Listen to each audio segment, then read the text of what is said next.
Hey patrons, welcome back to Dukes on Twitch. Back today with something a little bit different. This is a card evaluation piece around Tyvar Jubilant Brawler. Tyvar is obviously from the newest set and is pretty interesting. I think it could fit within a Legacy deck, whether that's Maverick or some sort of Legacy devoted Druid deck. I'm not too sure, but I think being a 3-mana walker, we do have to consider it and see if it's viable, where it fits, what synergy it has within Maverick, without us playing poor cards. But let's go through it first. I think there's kind of 5 aspects to the card that are pretty interesting that we should break down. That is the converted mana cost, the amount of loyalty counters it first comes into, the static ability, and then the 2 activated abilities. So Tyvar is a 3-mana walker, 1 a black and a green, which is quite easy for Maverick to cast. If anything, it might be a little bit hard to always have the mana available on turn 2, especially if you start with the Noble Hierarch and without a fetch land. Sometimes the black can be a little bit hard to find, but typically we can cast it from as early as turn 2. Tyvar, of course, also comes in with 3 counters on it, so ticking up straight away does put it out of bolt range, which I think is pretty huge and definitely passes that test. The other nice thing as well is that if you do neg to it straight away, you will most likely get a card back. So even if you lose Tyvar, you're already having an advantage there, which is really nice. Tyvar within this deck does have a few cards that does work well with its +1, being untap up to 1 target creature. And in this version, we have 7 mana dorks to obviously ramp it into, and then hopefully untap and play something else. And then we have 13 other cards that do work really well with it. Mother of Runes is a big one. Being able to play Mum and straight away protect either itself or something else is huge. Being able to activate Fiend Artisan the same turn it comes down is great. The same for Reclaimer. I think Reclaimer's ability of lands coming in tapped can be a bit of a negative, but if you can get them at instant speed and have ETB effects such as Bojuka Bog, I think it's worth looking at potentially a Reclaimer build with Tyvar. It also increases the count of 1 CMC creatures that go alongside Fiend Artisan, which is really nice. And in this build where we're playing 2 Cradles, it's also really nice to be able to find those Cradles. And then we of course have Knight. And Knight is a card that was actually the real reason I looked at Tyvar, because too many times I've had the Knight in play and it's just been too slow by 1 turn to actually take over the game. So for Knight to be able to come into play and be able to activate straight away to find something like Wasteland or Karakas is really strong in my opinion, and should be sort of part of why we're looking at Tyvar in Maverick to begin with. There are some other cards that I wanted to talk about that I think it would be worth testing around with, thanks to this +1, and I guess also the activated abilities of creatures you control, and that is Stoneforge Mystic. Stoneforge, of course, is fantastic, but if you are getting something like Kaladra or Batterskull, then having to wait a turn for the Stoneforge to actually live through, to be able to put that into play, is a pretty big cost. So being able to play Stoneforge, find an equipment, and potentially put it down the same turn is pretty appealing, and I think could work really well in a junk Tyvar Maverick shell.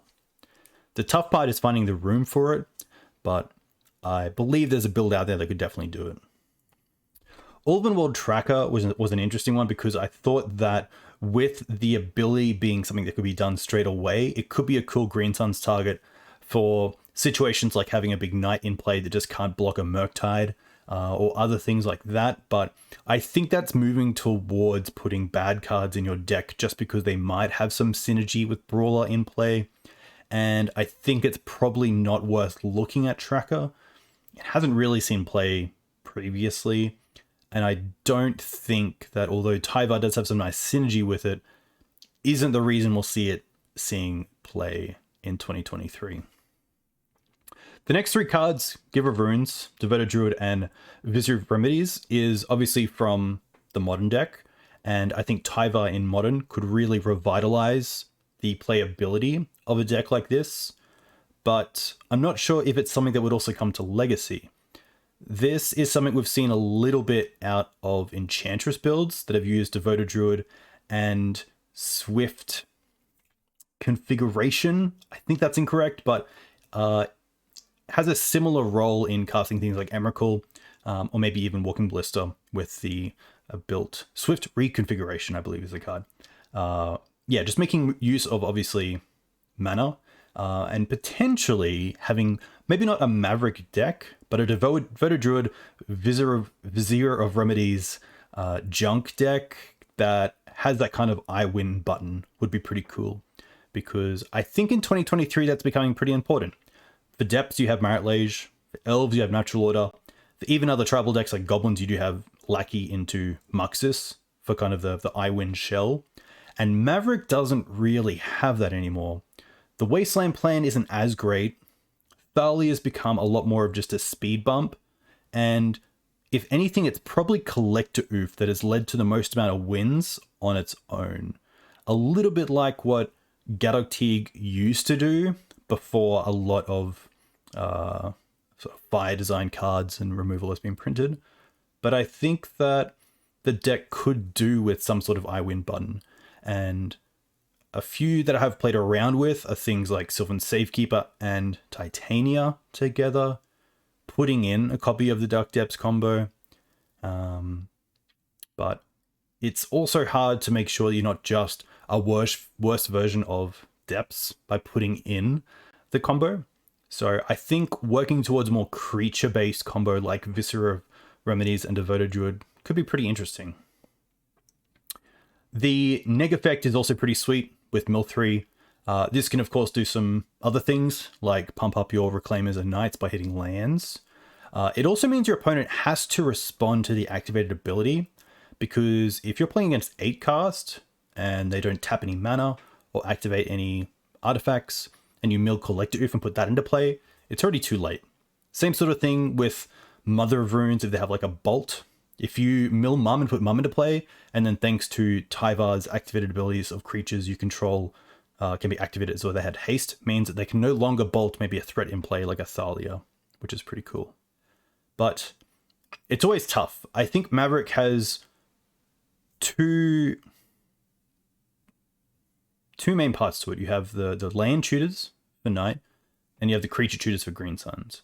You now have the creature tutors as well for Fiend Artisan. So you can find non-green cards through Green Suns to some effect. A little bit how Green Suns leads to Knight, which leads to lands. Green Suns for Fiend Artisan now also leads to non-green creatures. So finding space for a card that doesn't fit either of those pools is pretty tough, because you kind of have to say, well, it's a 3-mana card. Let's say that could be a Plague Engineer or an Opposition Agent, or potentially even another Endurance in the main deck. You know, is Tyvar really going to win more games than having the ability, especially in game 1, to be able to, over a few turns, tutor up those cards? And that's where I probably am a little bit uncertain. I'm not too sure if Tyvar is better than cards that we already have within the Legacy pool, or if the synergies are worth it to build around to an extent where you're not putting in poor cards like Tracker, and you're not kind of moving away from the essence that is Maverick by trying to overload with creatures with activated abilities just to maybe get the payoff of Tyvar giving them pseudo haste. So it will be interesting. This version right now is actually 61 cards. This, of course, is just a list of cards that I thought would maybe be interesting to make into it. But looking at the sideboard that I currently have here, it's mainly for combo hate, turn 0 and turn 1 hate. And then also a few one-ofs, like Knight of Autumn is great off Green Sun Zenith. I'm playing Knight of Autumn over Outland Liberator because it gives me a creature that sticks around after the effect, which I can then sacrifice to something like Fiend Artisan.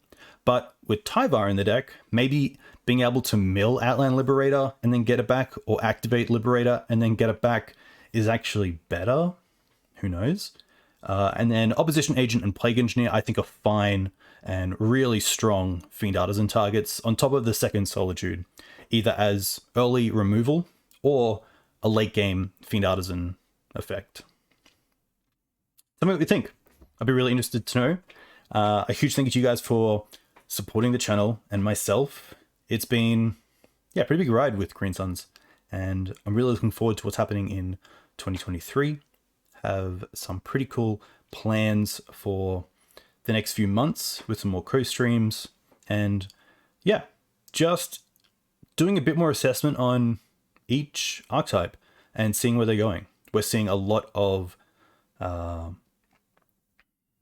promising results from both Mark Strassman and Harry on Saga builds of Naya depths, and also some pretty cool builds of Abzan depths with Snuff Out.